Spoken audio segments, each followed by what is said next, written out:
Welcome back to Just Chattin'.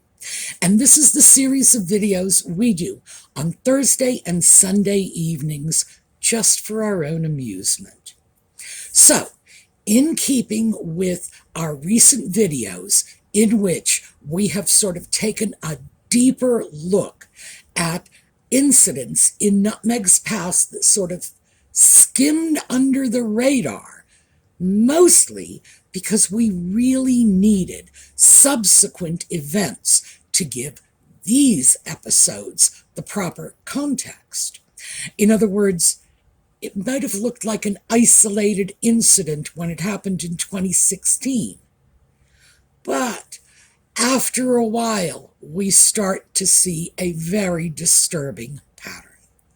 So today we are going to talk about her Reitmans commercial. And we will get into this when we come back.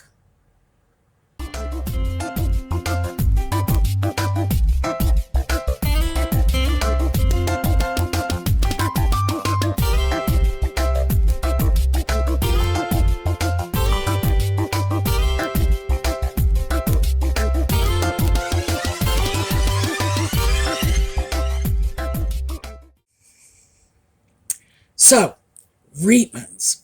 Let's start off with the fact that Reitmans is a large chain of department stores in Canada, and Canada is a big country geographically. They don't have a particularly high population, but they sure do cover a lot of ground, which generally means a lot of stores. And Reitmans did have a great many stores. They were a mass market retailer. In the US, I would say probably the closest comparable would be a store like Target or like Sears, although Sears is no longer with us. Montgomery Ward, again, no longer with us, but one of these large chain stores that's about a step above discount stores like Walmart or Kmart. And frankly, I have no idea what the British equivalent is, but I can tell you this, it's not Harrods. So this is a sort of low-rent store. The average clothing item was selling for under $100 Canadian. That would be $75 to $80 US and probably about 50 pounds UK. And I haven't done the Australia and New Zealand conversions because I think they are very much on par with the Canadian dollar. I could be dead wrong on that. But this is what we're talking about. And it's important that you understand the caliber of store we're talking about, because it seems very clear that even though Nutmeg at one time considered doing work for Reitmans to be important, it was a step up in her career. By the time we get to her second Reitmans photo shoot, she was probably having second thoughts about this. So, let's get into it. 2015, Nutmeg's people approached Reitmans in order to get some sponsorship work. Now, she had been advertising some of Reitmans' products on her blog, The Tig, as a social media influencer. In other words, you give me a freebie, I'll give you a shout out, that kind of thing. But there had been no really formalized, structured arrangement. She had never been in a position to be directly working for them. So her manager went to Reitmans and said, hey, we got this, Canadian television star fashionista, la, la, la. And Reitmans was open to it. And this is 2015, and she did some work for them that went off largely without incident. This is important. She was paid somewhere around 150,000 Canadian dollars for this. her take home would have been about half that once you deduct the taxes and the agency fees and whatever.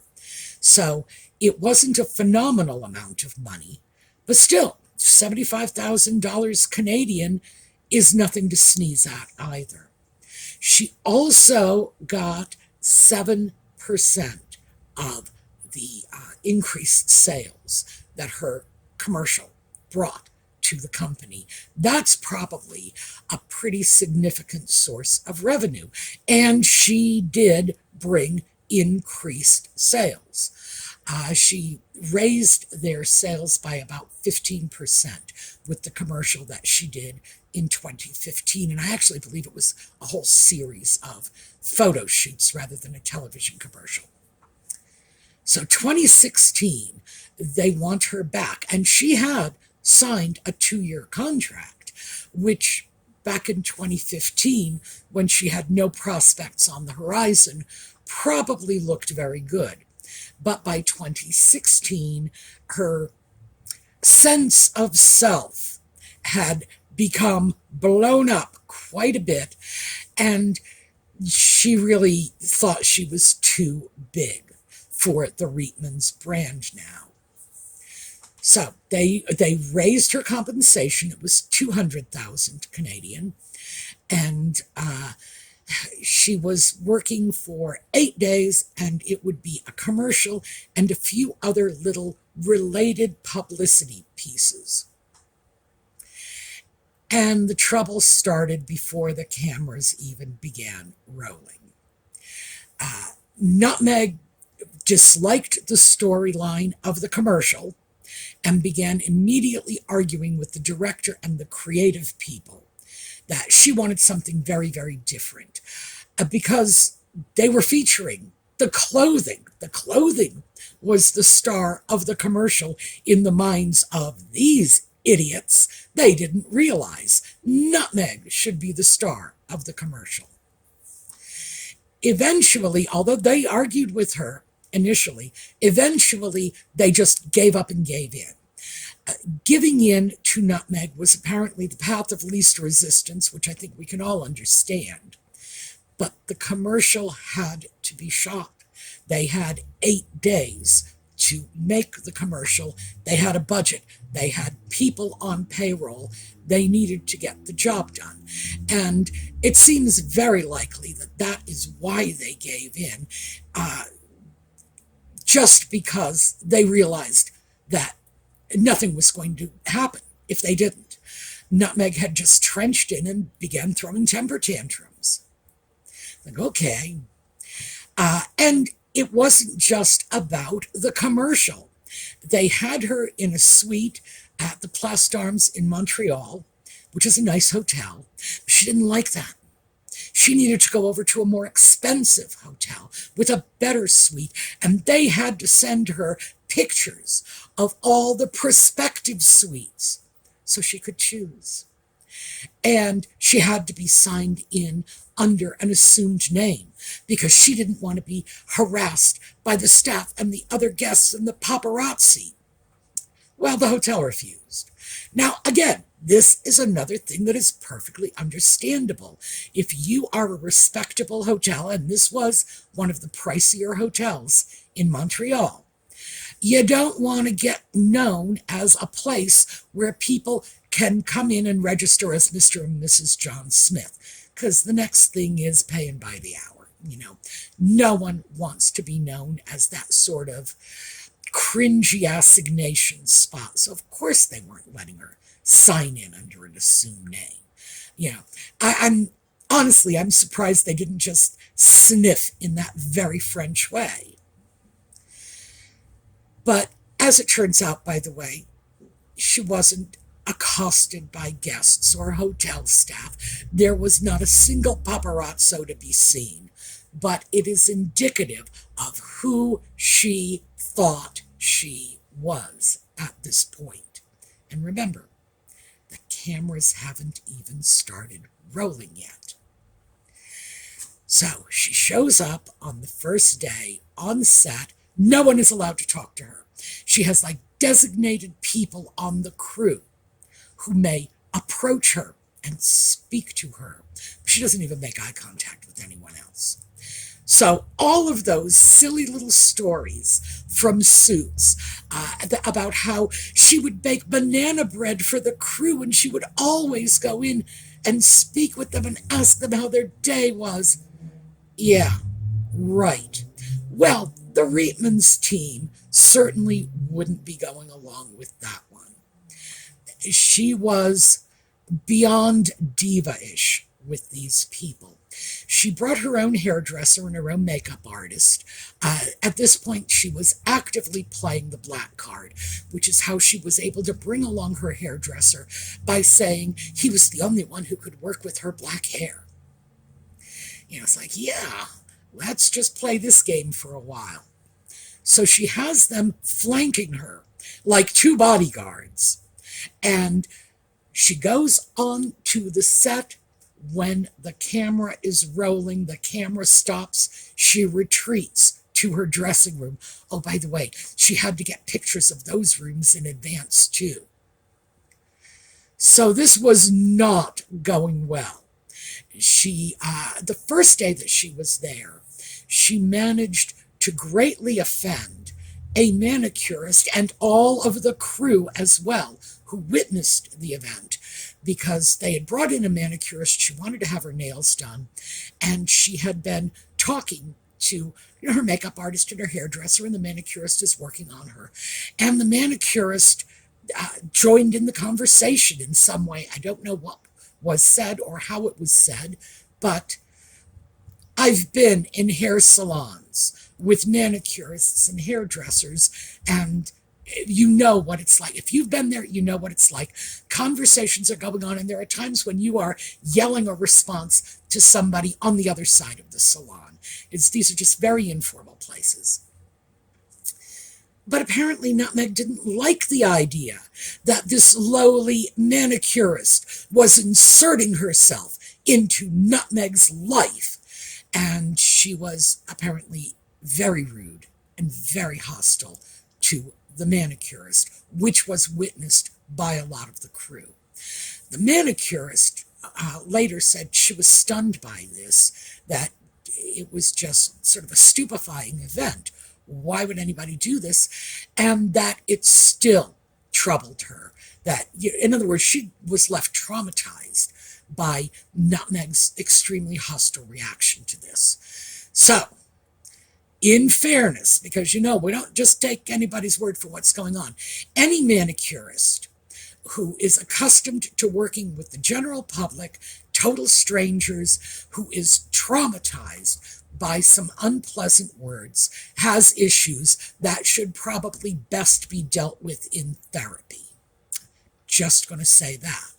Because, to be fair, it is the sort of job in which people are likely to yell at you, complain about a color, not, I hate my nail, fix this. It's going to happen. I think if she's suffering from PTSD over this, the issues are a little worse and they're more on her end. However, the other side of that, because again, like I said, I want to be fair, the other side of that is the rest of the crew heard it and they did not think this was appropriate.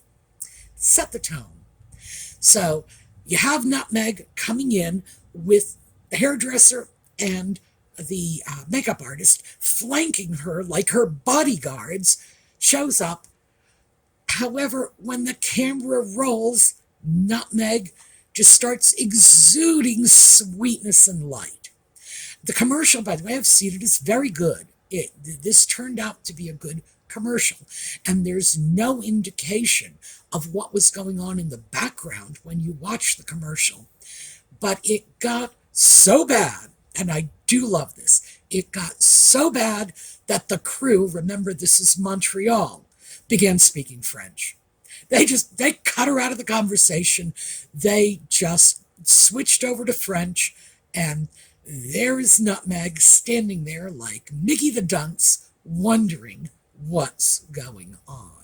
I thought that was priceless. Nutmeg was apparently very offended by this, but how can you possibly be offended by a group of French-speaking people who choose to speak French. The only offense you can take is at your own lack of education. So, my goodness. This is when the Aquajura shoes come in. She had insisted that the wardrobe people for this commercial purchase a pair of Aquajura shoes for the commercial. Now, she was going to be wearing these in the commercial, which they did at her insistence. And yes, she walked off with them. So I believe the way Tom Bauer phrased it in his book was she accidentally wore them home. Yeah, right. So we have all of this going on. They did get a good commercial. We've got to give them that. But then they had the little publicity pieces that they were putting together after the commercial, which I imagine was just nightmarish in everyone's mind. And among other things, Nutmeg was asked which Canadian woman inspired her. And her response was, you can't make me say something I don't believe in. You can't make me say something that I don't want to say to you.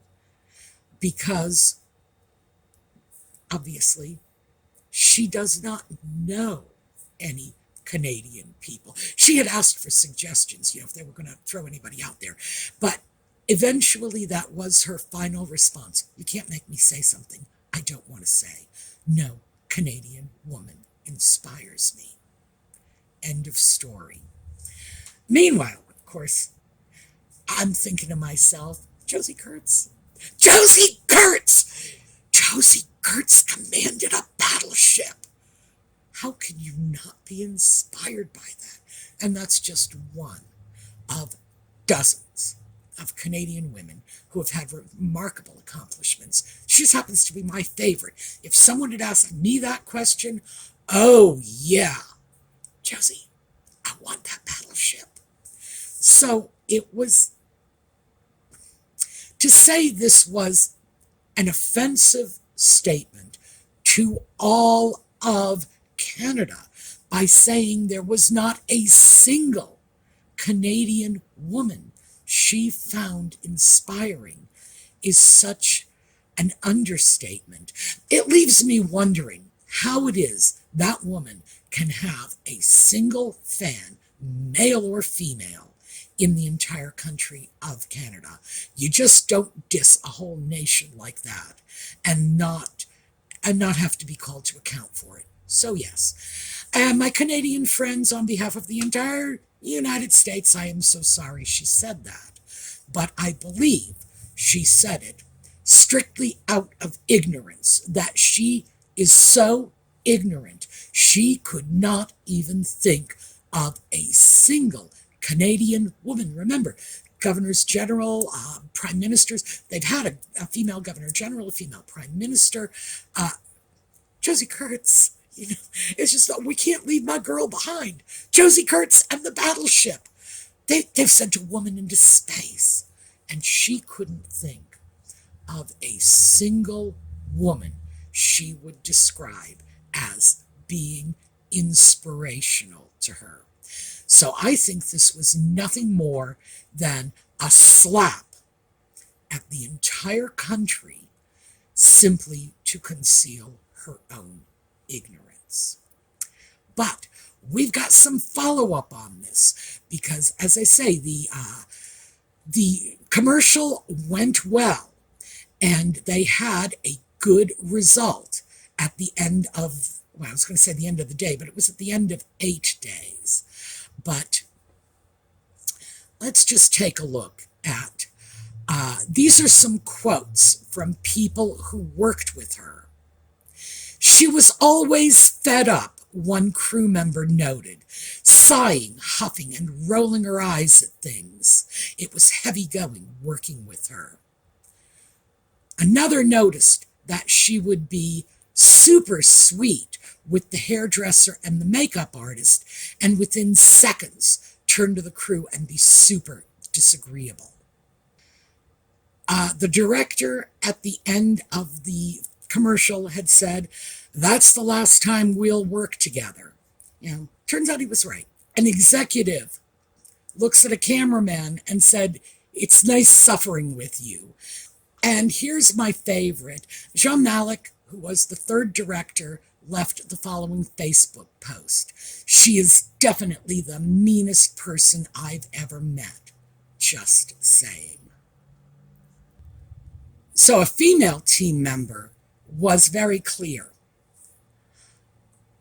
She had been a fan of Suits and had been looking forward to working with Nutmeg.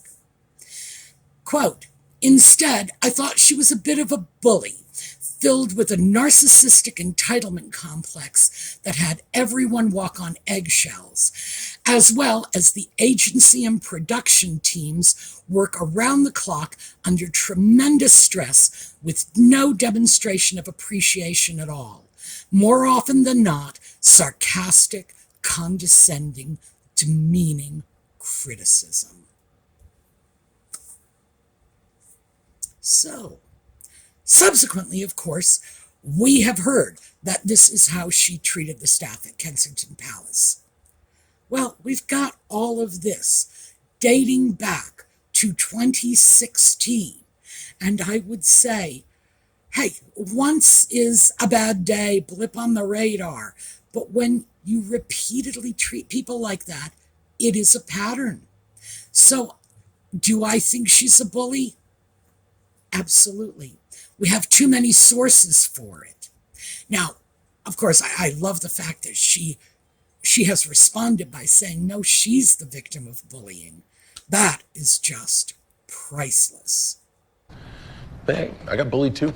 How? My kid's calling me a bully all the time and telling me I was abusive. Hey, that hurt my feelings. So we have to look at this side by side with all of Nutmeg's constant boasting about how kind she always was to the crew on Suits. And she was baking them banana bread and giving them cupcakes, and she was just the essence of sweetness and light. Yeah, was she really?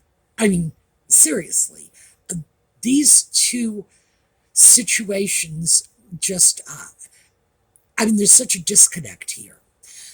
One has to wonder, keep in mind, Suits today is getting a massive boost from the fact that Nutmeg married the sock puppet. That's why. Netflix has picked it up. It's gone into syndication.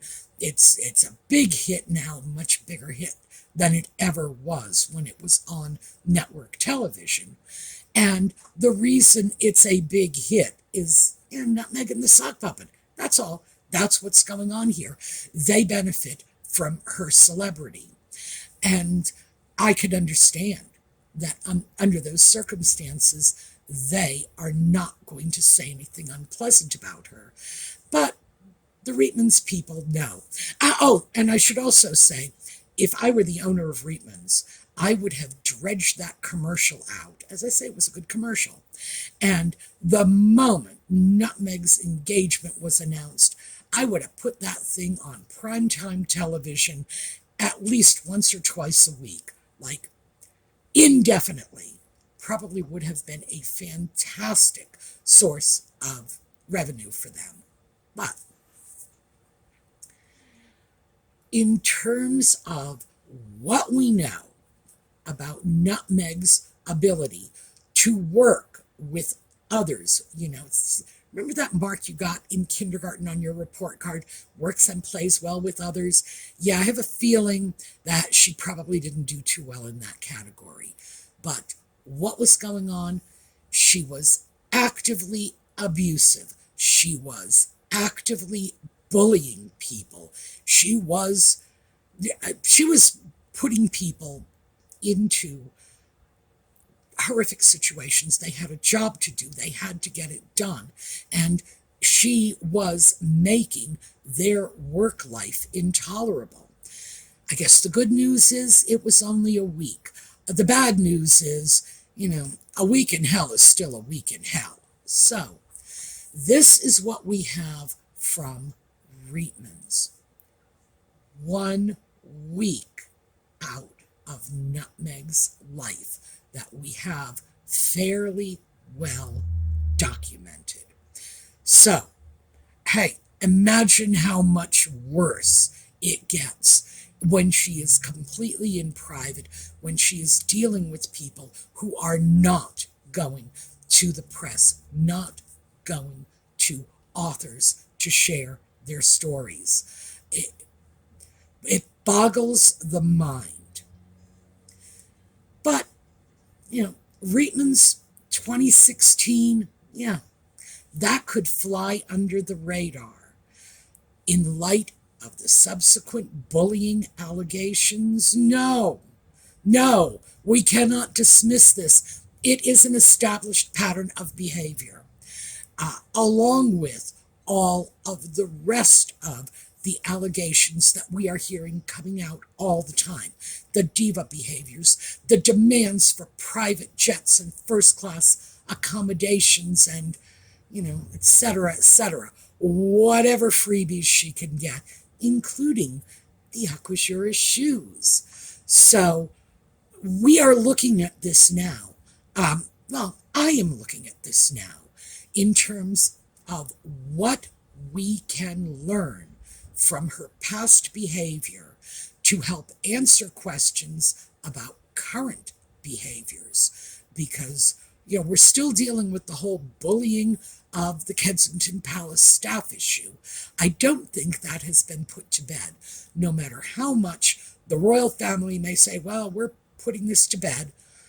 I don't think it has been. I think this is still something that is foremost in the minds of a lot of people. It's not going away anytime soon. And I would have to say, it seems very, very clear to me that we have a pattern of behavior here. All right, that's what I have for you today. We are going to take a look at a slideshow on the way out. And in the meantime, have a terrific week. And I'm going to go back into my files and scoop out some more of these little things. Remember, I'm looking at things that slipped under the radar because we had no context for them at the time. We got the context now, so we're going to look at them. All right. Have a terrific day.